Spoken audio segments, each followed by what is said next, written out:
11h, 19h, Grand Sud Info Loisirs sur Fréquence Évasion. Si vous aimez le mystère, le paranormal, et que vous souhaitez en savoir plus sur les recherches en cours, eh bien restez avec nous sur Fréquence Évasion et découvrons ensemble en compagnie de scientifiques et de témoins les phénomènes que l'on dit surnaturels. Patience, c'est dans une poignée de minutes sur Fréquence Évasion. Loisirs, culture, environnement, économie. Sur Fréquence Évasion, l'info dans le Sud est sans limite. Fréquence Évasion. Fréquence Évasion. Vous écoutez Fréquence Évasion, nous retrouvons les dossiers parapsychologie. Nous allons aujourd'hui parler de parapsychologie, bien entendu, de phénomènes paranormaux plus exactement, en compagnie de Pascal Lafargue.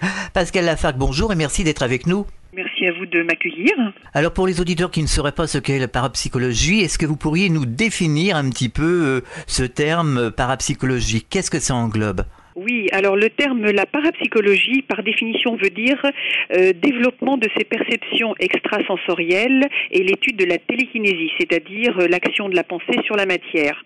Alors ce terme, la parapsychologie, a été inventé par Dressoir en 1889, et puis c'est un terme ensuite qui a été introduit par le physiologiste Charles Richet, qui a été prix Nobel en 1913, pour désigner donc les phénomènes paranormaux. Voilà, donc parapsychologie est également synonyme de métapsychie. Voilà. On s'est aperçu qu'avec le temps, il y a de plus en plus de phénomènes paranormaux, tout au moins on en parle de plus en plus, et que la parapsychologie s'exprime de diverses manières, avec divers phénomènes. Oui, c'est-à-dire qu'en fait, donc la parapsychologie, par je dirais le développement de ces perceptions extrasensorielles, permet de développer énormément de possibilités. C'est-à-dire que très souvent, les personnes ont en eux des possibilités, des capacités que bien souvent ils ne mesurent pas ou ils n'en sont absolument pas conscients. Ça commence très souvent d'ailleurs par j'ai le sentiment que, j'ai la sensation que, je suis convaincue d'un fait. Tout ça, ce sont des prémices en fait.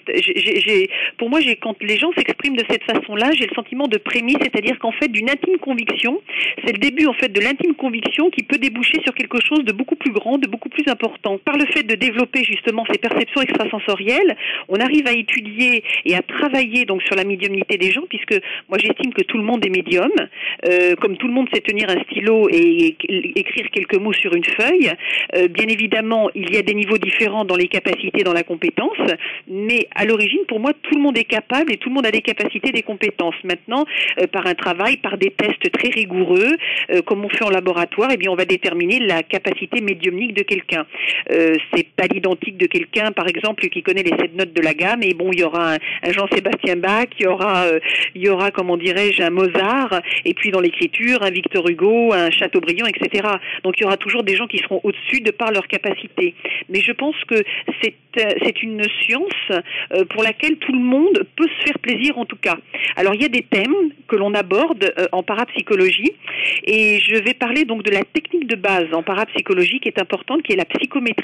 Alors, est-ce que l'on a fait des expériences, des recherches, des tests qui prouvent qu'une personne peut être un peu plus médium qu'une autre ? Écoutez, oui, j'ai entendu beaucoup de choses par rapport à ça, et curieusement, d'après des émissions que j'ai suivies en France et aux États-Unis, très souvent on met un petit peu en exergue le fait que les gens aient une enfance malheureuse, aient eu un choc dans leur enfance ou dans leur adolescence, ou qu'il y ait eu à un moment donné un événement clé dans leur vie qui ont fait que ça a démarré une sensibilité, ça a ouvert une sensibilité. Moi, je pense que la personne était déjà porteuse en elle de cela. Pour ce qui me concerne, j'ai pas du tout une enfance malheureuse, j'ai pas été traumatisée, et pourtant il se trouve que j'ai des capacités, donc je peux pas du tout m'associer à cela.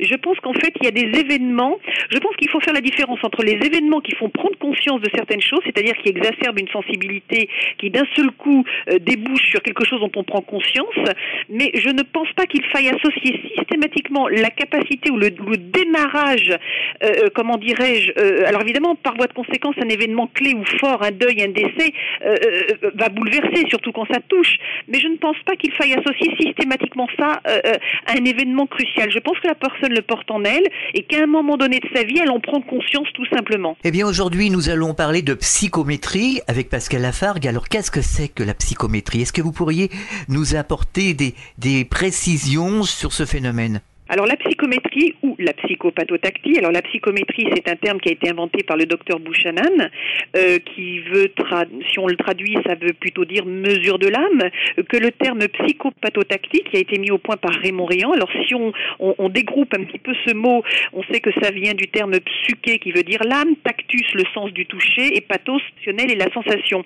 Alors effectivement ce mot semble plus adapté. Alors le principe de cette technique, il est simple, c'est prendre un objet entre ses mains et à partir de son contact, de son toucher, pouvoir en raconter son histoire et tout ce qu'il a pu vivre. Alors ça peut être une pierre prélevée sur un lieu, ça peut être un vêtement qui a appartenu à quelqu'un, une photo également sur laquelle il y a une personne et on peut, je dirais, faire parler cette photo.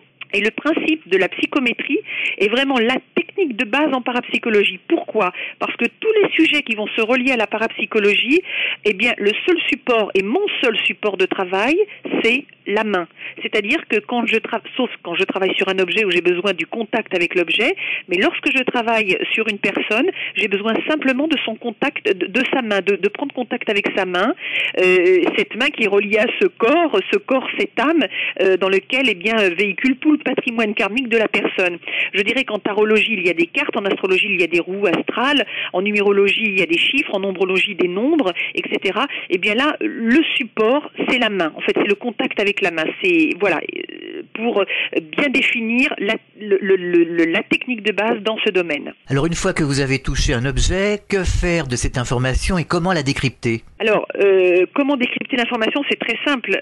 À partir du moment où l'expérience se passe, c'est-à-dire que quand on nous remet un objet, je sais qu'il y a 20 ans, les premières expériences que j'ai faites en psychométrie, par exemple, on nous remettait un objet entre les mains. Et en tenant cet objet entre les mains et en se concentrant, il faut faire le vide mental, il faut vraiment être au calme et poser mentalement cette question, je veux savoir d'où vient cet objet. Voilà, c'est important de poser mentalement cette question. Je veux savoir d'où vient cet objet. Et à partir de là, l'une de mes premières expériences était une petite feuille séchée dans un tube en verre. Et à la question, donc, j'ai eu des images, en fait, qui sont arrivées. C'est comme si j'avais un écran de télévision devant moi et j'entendais parler des gens et je voyais des images. Et j'ai décrit à ce moment-là que je voyais une montagne coupée en son extrémité. Je voyais du feu qui sortait de cette montagne. Je voyais des gens paniqués qui couraient un petit peu partout. Je voyais une verdure très luxuriante, plutôt un pays chaud, etc. Ça, voilà ce que j'avais exprimé à l'époque, il y a 20 ans. Et mon professeur, avec qui je travaillais, me dit, mais c'est assez extraordinaire, puisqu'en fait, cette feuille séchée a été prélevée près du volcan La Soufrière, en Martinique, à la suite d'une éruption. Donc, en fait, en quelques mots, j'avais décrit, en fait, le lieu, la situation et à quoi c'était relié, sans prononcer le mot volcan, puisqu'à l'époque, je n'étais pas encore aussi bien expérimentée que maintenant. Donc, en fait, comment le décrypter ? C'est simple, on émet des mots, des phrases et tout de suite on sait si ça se relie ou pas à l'expérience que l'on nous a demandé de faire. Alors comment arrive-t-on à être capteur de ces images ? On sait que dans le cerveau, il y a une mesure qui est non connue, non mesurable. D'ailleurs, il y avait ce chercheur en télépathie à l'université de Leningrad, son nom ne me revient pas, qui a expérimenté des tas de télépathèmes Léonid Vassiliev, voilà, son nom me revient, c'est Léonid Vassiliev, qui avait, expérimenté tout un tas de télépathèmes à Leningrad. Il a fait des expériences pendant au moins 20 ou 30 ans, et il avait enfermé des télépathèmes dans des cages de Faraday, pensant, en les isolant, en fait, de quelque chose d'extérieur et d'électromagnétique. Et en fait, il s'est rendu compte que même enfermé dans une cage de Faraday, les informations passaient. Donc il s'est rendu compte qu'il y avait rien qui ne pouvait empêcher la transmission télépathique. Et d'ailleurs, le docteur Eugène Osti, qui a été membre de l'Institut métapsychique à Paris au début du siècle, on est arrivé également aux mêmes conclusions. C'est-à-dire qu'on sait que dans le cerveau, il y a une mesure qui est non connue et non mesurable, mais qui est en place, qui est là. Je dirais que pour ceux qui ne sont pas experts en parapsychologie, ça peut se traduire dans la notion du ressenti ou du sentiment ou de la conviction. C'est-à-dire, c'est comme une impulsion. C'est quelque chose que l'on sait, que l'on sent, c'est évident, et ça ne passe pas par le faisceau intellectuel. C'est-à-dire que c'est vraiment de l'ordre de la perception extrasensorielle, comme son nom l'indique. Et rien ne passe à ce moment-là par l'intellect. Et d'ailleurs, c'est vraiment un outil qui qui ne doit jamais rentrer en ligne de compte dans ce style d'expérience. Il doit toujours être extérieur et vraiment faire marcher ses sensations. Et d'ailleurs, on apprend en parapsychologie justement à lâcher prise au niveau du mental pour laisser parler ce côté sensation, sensitif, intuitif en fait. Alors certaines personnes disent qu'il y a certains appareils qui aident justement à communiquer. Oui, alors pour tout ce qui concerne des appareils, ça je ne suis pas très au courant puisque je ne me sers d'aucun appareil. Et le but justement, c'est que les personnes puissent travailler vraiment leur propre sensibilité eux-mêmes. Alors, et c'est là que certaines personnes peuvent découvrir un taux de médiumnité ou de sensibilité très fort. Alors maintenant, il y a des scientifiques effectivement qui peuvent tester et jauger de ce qui se passe à ce moment-là. Mais là, ça n'est pas ma compétence ni mon domaine. Alors justement, ces perceptions qui sont ressenties par certaines personnes dites sensibles, est-ce qu'elles sont en développement ? On entend parler aussi de l'arrivée des enfants indigos. Oui, effectivement, mais je crois que c'est cyclique. Ce sont des choses qui reviennent cycliquement parce que quand vous reprenez des villages ou des peuplades, que ce soit en Afrique ou les Atlantes, etc., il y a eu des peuplades qui ont été très avancées pour leur temps, pour leur époque. Donc il y avait une intelligence, une médiumnité, une sensibilité. Et je pense que c'est un cycle très récurrent qui revient. Et là, effectivement, on reparle beaucoup actuellement des enfants indigos, c'est-à-dire des enfants qui ont une perception. Mais en fait, j'ai envie de vous dire que ces enfants ont toujours existé et que cette notion médiumnique chez les enfants, ils le sont naturellement à leur naissance et qu'ils évoluent de cette façon-là. Alors évidemment, dans la structure parentale dans laquelle ils se trouvent, en fonction des parents, du contexte, de leur éducation, soit ils vont développer cette notion médium et sensible et vont être pris en considération par les parents, soit effectivement ils vont passer à côté de cela. Alors maintenant, effectivement, on est plus attentif parce qu'on met plus l'action, on en parle un petit peu plus, ça se démocratise entre guillemets. Donc effectivement, on est un petit peu plus attentif à cela. Mais j'ai envie de dire que ça a toujours existé. Il fut un temps, ils étaient traités comme des schizophrènes et ça se passait relativement très très mal pour eux. Tout à fait.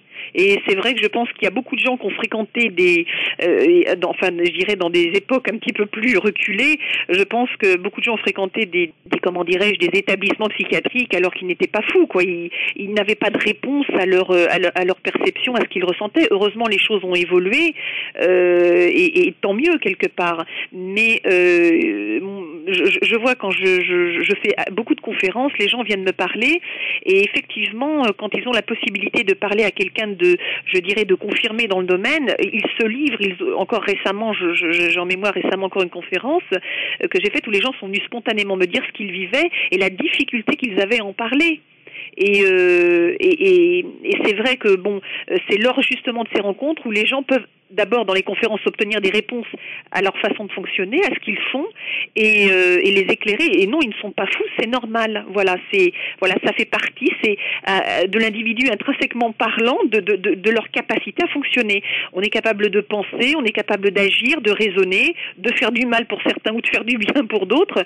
Eh bien, ça aussi, ça fait partie de l'individu. Ce qu'il faut signaler, c'est qu'il y a des associations comme la vôtre, l'association Epsilon, où vous parlez très largement justement de ces phénomènes. Voilà, oui, qui effectivement, dans le cadre dont nous avons 10 ans d'existence, 10 années d'existence, et donc il y a des personnes qui viennent au cours et qui viennent justement travailler leur perception dans un cadre très carré, sur des expériences bien précises, bien ciblées, voilà. Et ce qui est intéressant, c'est que dans les expériences que nous menons, il n'y a pas de place à la fabulation, à la dérive, tout est très bien encadré, qui plus est, à chaque fin d'expérience, les élèves savent si oui ou non ce qu'ils ont vu est juste ou pas.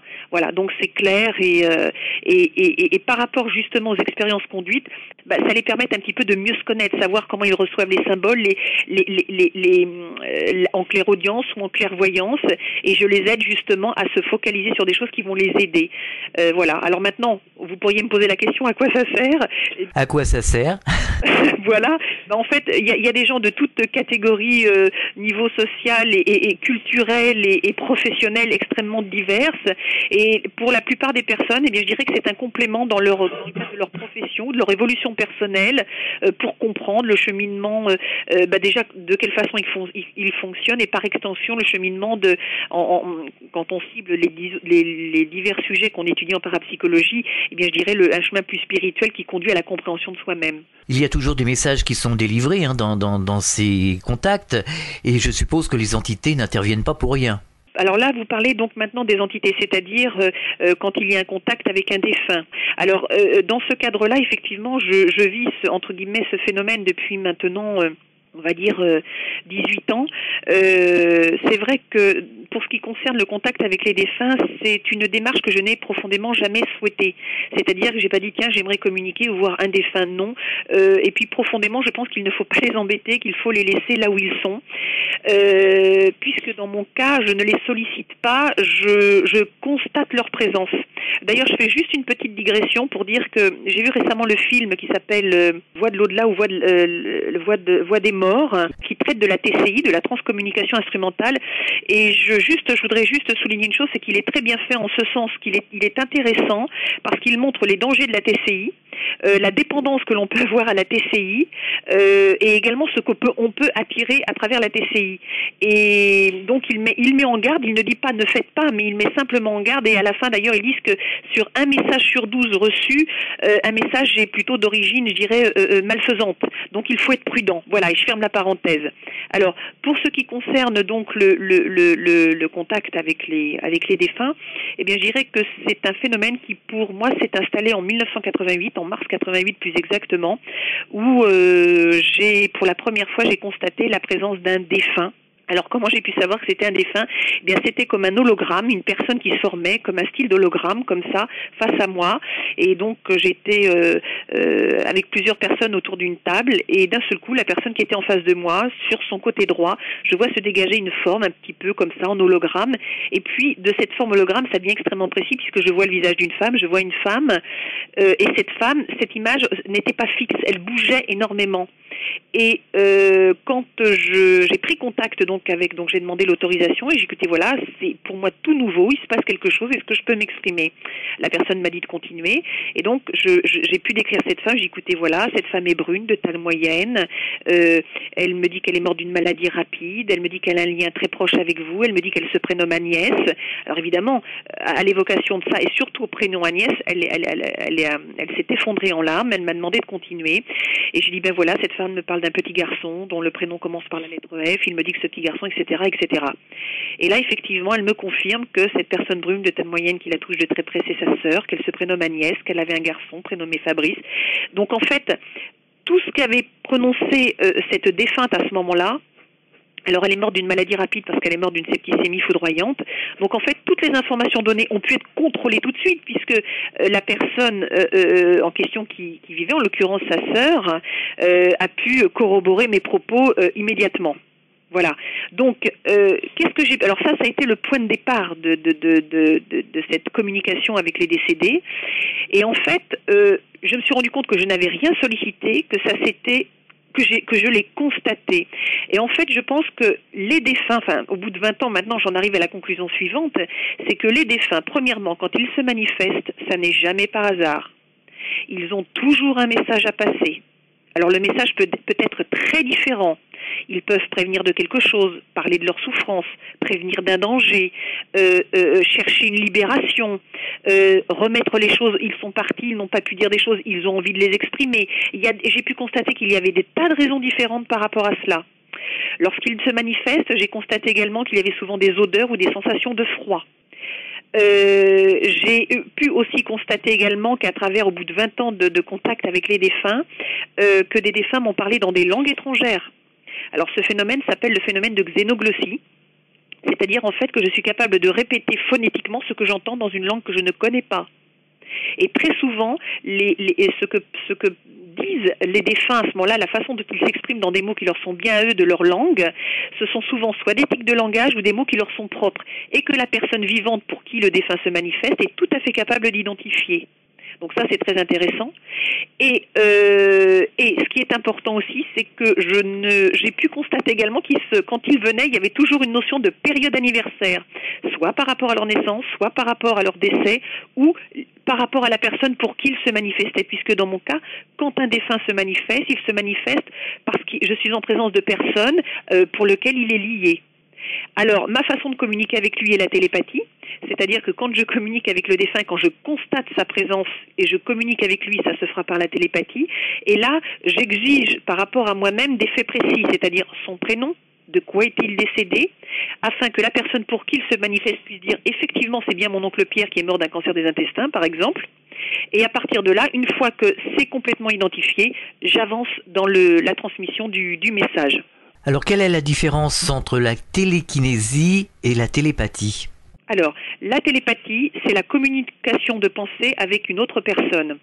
En télépathie, il faut un percipient et un agent, c'est-à-dire un émetteur, un récepteur. Il faut qu'il y ait deux personnes. Et la télépathie peut se faire d'une façon spontanée, quand les relations entre personnes sont plus affectives, et dans tous les cas de figure, ou alors d'une façon spontanée ou inconsciente, mais c'est la communication entre deux personnes. La télékinésie, c'est l'action de la pensée sur la matière. C'est-à-dire que là, vous dirigez un acte sur quelque chose. C'est complètement différent. La notion de télékinésie, on la retrouve beaucoup des expériences qui ont été menées notamment en Russie sur des électrodes qu'on branche sur la tête des gens pour faire allumer des lumières ou alors pour faire éclater des vitres. C'est vraiment pour tordre des clous. Il y avait, je crois que c'était Uri Geller qui faisait ça, qui tordait des clous, des vis, etc. Vous voyez, j'espère, vous comprenez bien la différence là. La télépathie, c'est un mode de communication par la pensée. La télékinésie, c'est une action de la pensée sur la matière. Alors, pour expliquer ce phénomène de xénoglossie, il y a peut-être aussi une explication, c'est celle de l'incorporation d'une entité à travers le corps du médium. Il y a deux cas de figure. Il y a effectivement la notion de l'incorporation, c'est-à-dire que la personne se trouve incorporée, mais ça, c'est ce qu'on retrouve plus chez les spirites. La notion d'incorporation est plutôt liée au spirit. En revanche, chez le médium, le phénomène de xénoglossie, si on prend la définition du mot xénoglossie, c'est la connaissance d'une langue non apprise dans cette vie actuelle. Mais ce qui ne veut pas dire que dans une vie antérieure ou une vie passée, j'aurais pu en avoir connaissance. Mais ce qui veut dire aussi, c'est qu'à partir du moment où je communique en télépathie avec le défunt, je suis capable de répéter phonétiquement ce que j'entends. Donc en fait, comme je peux entendre en français, et là évidemment je comprends, là je répète phonétiquement. Donc là c'est de la clairaudience. Dans ce cadre précis, c'est de la clairaudience. Quels sont les différents phénomènes que les entités justement emploient pour essayer de communiquer avec nous ? Alors, comment elle se manifeste ? Alors, en général, si on commence à percevoir le début d'une manifestation d'une entité, on l'aperçoit souvent dans son corps subtil de l'après-vie. Alors, qu'est-ce que le corps subtil de l'après-vie ? Alors, nous avons tous une enveloppe charnelle, physique, que l'on voit à l'œil nu. Cette enveloppe charnelle est constituée d'un corps éthérique qui est très très près du corps et qui mesure environ 2 à 3 cm. Au-delà de ce corps éthérique, vous avez un champ aurique, c'est-à-dire l'aura. Cette aura est alimentée par des couleurs qui se trouvent tout le long en partant du sacrum jusqu'à la glande pinéale sur des centres d'énergie précis, et donc ces couleurs vont aller alimenter cette aura. Et sur les bords de cette aura, vous avez ce qu'on appelle le corps subtil de l'après-vie, c'est-à-dire en partant du centre de la tête, si vous coupez le corps en deux, sur votre côté droit, je dirais que ce lien est bleu, et sur le côté gauche, il est rouge. Du temps du vivant d'une personne, pour un œil initié, je dirais, exercé, on peut le voir, ce corps subtil de l'après-vie, c'est-à-dire un demi-cercle rouge et gauche à droite, et au moment de la mort, ce demi-cercle rouge et bleu d'un côté se retrouve en 2 cercles concentriques rouge et bleu, c'est-à-dire ça fait comme une boule rouge et bleue. Et quand un défunt se manifeste, eh bien, on peut voir au début ce corps subtil de l'après-vie, c'est-à-dire ce cercle rouge et ce cercle bleu, qui va disparaître à un moment donné pour laisser place à la matérialisation, à l'ectoplasme. Est-ce que c'est un rapport avec la circulation du sang ? Votre remarque est extrêmement pertinente. Effectivement, c'est assez juste. Et on peut aussi, je vais vous amener aussi un deuxième point, c'est que très souvent dans les icônes religieuses, bibliques, ou dans les photos de saints, on retrouve très souvent, par exemple, j'ai un petit tableau, une petite photo de la mère et l'enfant Jésus. Donc on voit la Vierge Marie entourée d'un cordon bleu et l'enfant Jésus entouré d'un cordon rouge.